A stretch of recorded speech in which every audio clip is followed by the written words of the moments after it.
When I played senior hockey in Bethune, there was a guy, and I first got there. There were a bunch of nicknames, and I just moved down to the south. I didn't know. I was like, what is going on down here? There was one of the guys, his nickname was Stinky. I could never figure that out. He was a decent, human being. Stinky. That's not how would you like that? He got want. married. Like, wait, are you invited to Stinky's wedding? Poor lady. Anyway, Glenn, what about nicknames? Who's your buddy that's got the weirdest nickname? Well, I have a nickname story. When you're in a hockey locker room, beer league, of course, beer league. And remember, this was the hockey locker room where I was the fourth line center on a 3-line team, and all that we did on our line was to make sure that we didn't get scored against. That was our only. When you can't skate backwards, it really hampers the whole transition thing. But anyway, I digress. The nickname story was the rule has always been that you can never give yourself a nickname. No. So you don't walk into a locker room and give yourself a nickname. So a really good buddy of mine, who's still a really good buddy of mine, he walks in and we're trying to figure out what his nickname had. What's been your nickname throughout the years? And he goes, well, I'm T-Bone. So he goes, I'm you can just call me T-Bone anytime. T-Bone's good. T-Bone's good. Well, immediately one of our defensemen said, okay, Pork Chop, you're going to be Pork Chop from now on. That'll stick. That'll stick on you. You can't shake it. And I swear he was Pork Chop for the rest of the time we knew him and we played with this team together. I was in my rookie year, because I was young age-wise, when I got to Regina, everyone started calling me Pup. And I thought for a long time that it was because of my age. Like the team was calling me that, the coaching staff was calling me Pup.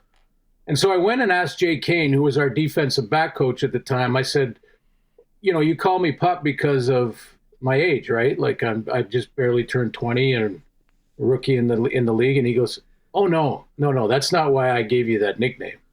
And I said, well, what'd you give me the nickname for? And he goes, well, you know what happens when you bring a puppy home and you put him in the house for the first time? You know what he does? He runs around and piddles over everything. I don't want you to do that, okay? So I called you Pup because I want you to get in your head that we're going to start you in this game, and I don't want you running around piddling all over everything. I said, thank you for the confidence, Coach. I'm out there, man. I love it. There are worse ways to get a nickname. Yeah. When he went down the T-Bone path there on that story, yeah. I thought for sure it was going to be, all right, you're Coco the monkey. Remember from Seinfeld? Yeah, I'm not sure if the Seinfeld. It might have been before that episode. It was a while ago now. In our beer league hockey team, but yeah, he was Pork Chop from then on. But one of the best nicknames of all time was Giz, like Gizmo, and that was right out of the movie with the little whatever they were, the little munchkins or whatever they were, and he just looked like one of those guys and could run. So Henry Gizmo Williams was one of the great nicknames. What was that from? Gizmo was from. It was a little movie with the little guys that at night they went nuts or whatever. Gremlins. You couldn't feed them. Okay. Yes, it was the Gremlins. Yes, nice job. I wouldn't have been able to sleep tonight. There we go. Okay, we're giving away tickets. Yeah, we're still getting look all these Moosey, Mikey. I know a guy. We're not buddies. His nickname is Moose, and there's a darn good reason. I don't know how this gentleman fits in an automobile. He is so big. His nickname is Moose. So Glenn, tomorrow night, Riders got some new faces in the lineup. Looking at the quarterback position, and Nafis Lyon has only been in town for a few days. They're throwing him out there. Tavon Campbell and Sales out. When you see these new guys in, we talked about it on Tuesday. I'm like, if a guy's 70, 80%, do you just rest them? What do you think when you see some of these changes that the Riders are making? Yeah, I think it'll be a challenge. Communication will be important, and making sure that CJ Rivas, who, by the way, we were wondering, or at least I was, about the change from him from the cover linebacker to back to safety, and just, some of the pitfalls he could fall into. Don't think that happened, and Brooks played great as well in that game. So that transition looked like it went smoothly, and now it'll be up to Revis to make sure they're all lined up right. I mean, at the end of the day, Nafis Lyons knows the game. He just now has to get the new terminology, and then know from his position with new terminology, slightly different, but cover 3 is cover 3, cover 4 is cover 4, match, all of the ones you hear, the without getting into all the detail of the coverages, they're all pretty similar. I think there's a lot of different terminology differences on offense, more so than on defense. And defense also has that once the ball's snapped, fly around to the football. You can cover up a lot of mistakes with just straight hustle and getting to the ball and getting 12 hats on the ball. So, I think if you got to make a lot of changes, it's probably a little better to be on defense than on offense when you have to work on that chemistry. But communication will be key. And, hopefully get those guys back before the playoff turn. Toronto, what are they going to do? What are they going to bring? What are they going to do? What should we expect? What are they going to look like? Are you playing quarterback? Yeah, they don't want that. They definitely don't want that. You know what? That's a great question, Sharky, because nobody really knows. I think they've been hit with the injuries on the O-line too, which, is just compounding the issue. But here's the weird one for me on that game. The Riders need to play their game to beat any team in the league. However, saying that, this is one of those games where you feel like even if you win, you haven't won. This is sort of one of the games that everybody in the country expects this to be a walk-off, easy win. And they're never easy, number one. But this is the weird thing. You go down by 2 scores early against the Argos and their third-string quarterback. Yeah. Yeah, exactly. Sharky, your expression was exactly, everybody's going to be like, what the heck is going on with this team? And then serious I'm not saying they self-destruct there, but it doesn't happen much this year because of the parity in the league, but this is one of those games, definitely. Like, the Riders are expected to win, and they win, they lock up first place in the division. And, I read a headline today, guys, that the Lions, and correct me if I'm wrong here, because I've been doing all kinds of math to a point where my head was spinning. But I read an article today, or the headline of an article, that said the Lions can finish first or fourth with 2 games to go in the regular season. And I didn't have time to get into the article to get the exact numbers of why. But if they win and the Riders lose out, and Calgary's part of that equation too, because the Riders have the season series against BC, but not against Calgary. And I think Calgary has that season series, and BC has the Calgary season series. So that I'm reading this headline saying, how can the Lions finish first? They can't. Well, they can only tie the Riders. They can tie them, but if Calgary ties as well,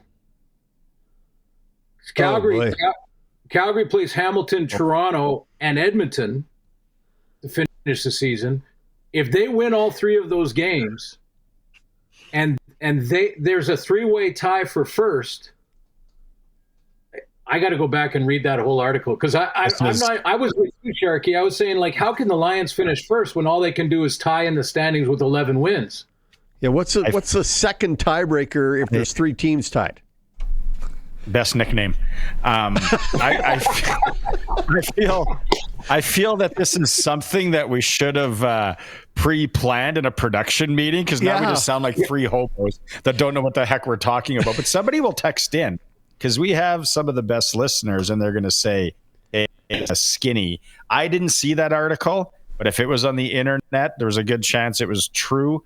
We'll have to go and look. But moving on, Glenn, from that. Again, the Riders and, fast start. Why are we starting so slow? Then in Ottawa, we score. Maybe we don't put the pedal down. I think, again, just where we are in the season and the confidence. Let's see a first quarter score, please. Can we?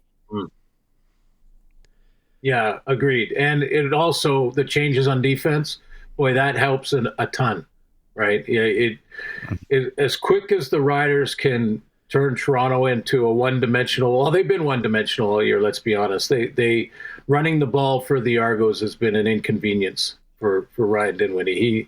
He looks at it as like, and maybe they've gone through so many injuries and at the tailback spot that's why, but they just don't run the ball very well, and they don't want to really. It doesn't look like it. So they're already one-dimensional. That'll help, and then you get a lead, and you get them chasing that lead. That's how you control the game. Plus, it also when you're playing a non-playoff team at this point of the season, you get ahead of them early, and their minds, whether you like it or not, their minds start to go to where am I gonna holiday? I want to Cayman. Yeah. Hey, I don't want to be. I don't want to be on crutches. You. That upsets me to this day. You didn't go back to the Caymans. Yeah. Oh, I don't know. What are you going to walk in a walking boot on the beach? How you going to wheel and deal with a walking boot? You just stay out of anything. I need 3 weeks and I'm on a plane somewhere hot. Yeah, and you fight it. You really do, because you don't want to let down your teammates. But it's hard, man. You're out of the playoffs. You're down by 3 scores early against a 11-win team, and you're going like, it's that's a tough one mentally. So, all of those things are important for Saskatchewan. And they've got right now 3 games to figure out their kicking situation. And I heard you guys talk about it. Actually, as far as I understand, and this is going back a few years now, you don't need a tee. You don't have to have a tee. There's not a rule that says in the CFL you have to have a tee for the kicker. In fact, I think Paul McCallum for years went without a tee. And some of the guys who are young that come up and they're hoping to one day maybe go and make bigger money down south, they deliberately don't kick off a tee up here. So that they challenge, yeah. Right, so they can prepare themselves for not doing it down there. So and game tape. We want to be yeah. I got a question on Saturday. We get to me these games on Saturday are huge. Stamps, Tiger Cats, and Bombers and Elks. For everybody, there's implications, right? For everybody, there's value in a win. The Elks win, and they're right in the mix. Like they are right there, and the Stamps. For the Tiger Cats, they got to win to stay ahead of Montreal so they can get first place. Like these are big. Yeah. These are big games Saturday. Yeah, they are. And I just did the Zooms with both Calgary and Scott Milenovich and Hamilton and Bo Levi Mitchell, who is the number 1 candidate out of the East for MOP. I think it's going to come down to him and Nathan Rourke out of the West, and maybe Trevor is in that conversation as well. When you look at the record and his numbers, he's right up there with those guys. The impressive part about Bo is I think it's now 7 or 8 games where he hasn't thrown an interception. I mean, he is being supremely aggressive with Lawler in that group, but is still protecting the ball. And there's a balancing act that is tough there, because the moment you start thinking, don't turn it over, is when you start checking it down every play so that you don't take high risk chances.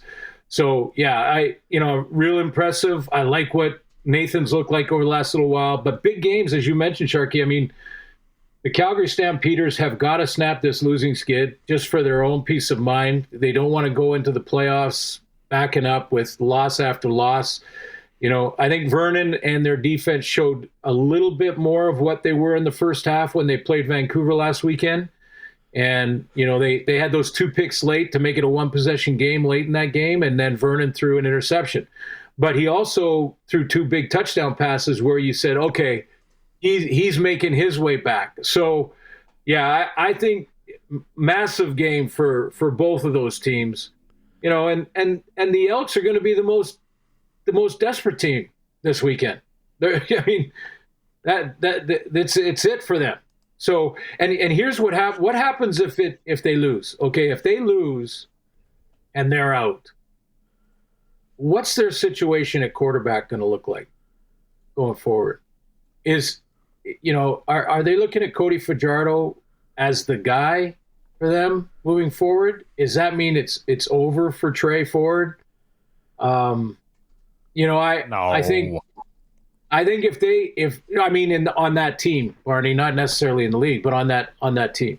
So they're going to be a desperate team to stay in the fight, and they're the long shot, but they're staying in the fight if they win. So that's another, huge game. I'm intrigued. I'm so intrigued by the Calgary Hamilton game.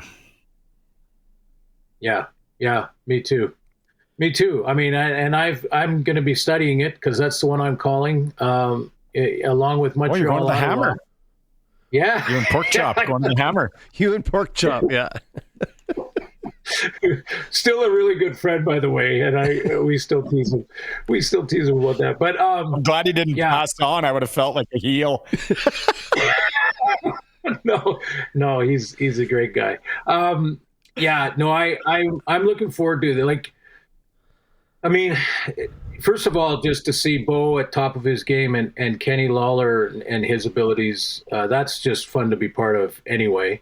Hamilton can lock up first in the division with a win, so they're motivated. And then they have, I believe they have another game and a bye. So if they win this weekend, they're going to have 2 byes in the last 2 weeks of the season. So they'll have one more bye in the regular season, and then they have the semifinal weekend bye.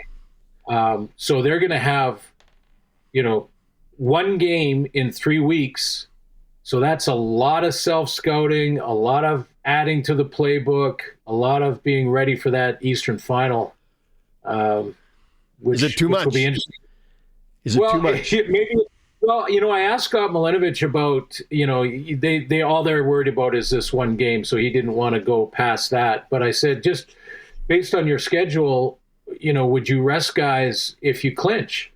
And he said, we're not even thinking that far ahead, but I don't think so in this case because of the breaks. Those breaks, you don't want to be off for 3 straight weeks and then have to go play a playoff game. Okay. Let's end on this. I need to know Glen Suitor's take, because I think if there's anybody that was on the show today, when I looked down the rundown of who we had, great guests again, it's all in podcast form. I'm like, if there's anybody that's going to agree with me, it's going to be Suits. Is celebrating in baseball when you're going into the semifinals ludicrous? Well, here's what happened to me today. So, with my wife and I, we obviously split the chores. I'm doing a lot of the outside stuff, mowing the lawn, stuff like that. She's taking care of the dishes, the laundry, things like that. So we split it up. And I unloaded the dishwasher. My wife went immediately, got some goggles. She broke open a bottle of shampoo, and she started going nuts like the stream you're seeing right now because I unloaded the dishwasher. And I thought, hey, that's basically what the other guys were celebrating in baseball today, last night. It's about the same significance. And honestly, Barney, I'm with you, man. Hey, listen, I love this for Blue Jay fans. That I cheer Canadiana no matter what. So, whether it was the Raptors or whomever, I am cheering for the Canadian team for sure. But I will never understand how you celebrate to that level when you haven't done anything yet. I'll never get it, Marty. The part of that story that makes me laugh the hardest was you're outside cutting the lawn. Have you had a look at your front lawn? It is junk. You gotta fix it. And you know what, Sharky? I still have to cut it. That's the part that makes me, every time I'm out there, I think, okay, this is going to be gravel by next year because I tell you what, it looks like crap. It's terrible, all weeded and everything else, and I'm still cutting it. I still have to do that work. Like, I got to play smarter, not harder. I got to play smarter, not harder.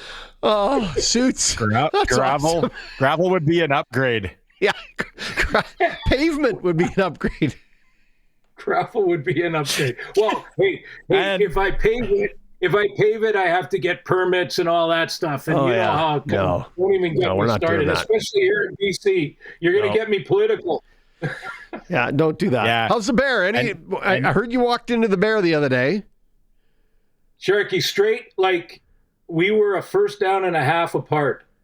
Like, honestly, I was 15 yards at the top of a hill by right at the school. There's an elementary school that we walk around here when the kids are done, and I take my dog, and we were at the top of the hill by the playground.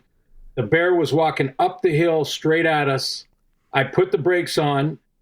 Amazingly, the dog didn't really react because I think the bear smell is just all over this place so badly that he didn't pick up anything unusual at that moment. And I backed him up slowly, turned him around, walked while I watched the bear to make sure he wasn't looking at us. And as soon as we went behind a bush and I was out of his line of sight, we bolted, man. That was as fast as I can run. And even back in my playing days, it wasn't very fast then. It's much slower now. But we were full on sprint to get out of there. I can't believe where you live is letting that creature exist there. Like, that is so dangerous. Near the school? So right dangerous. At the school playground. Yeah. The playground in the school. And there's kids there all the time after hours. And I'm like, oh my God, this is not going to end well. Okay. Anyway, that was late last week. Let's put that bear on the wall. And before we finish, I got to say, when Glenn started telling that story about the chores that him and his wife do, he started with, so I gotta tell you guys, me and my wife split. And I was like, because my internet's not the greatest here, and I was like, the guy's pretty jovial for someone to just split with his wife like yesterday. Suits. It's always fun, buddy. Travel safe this weekend. Let's catch up after the Thanksgiving long weekend. Sounds good, guys. Have a good one. Happy Thanksgiving to everybody. Yeah. You too. Yeah. Cheers.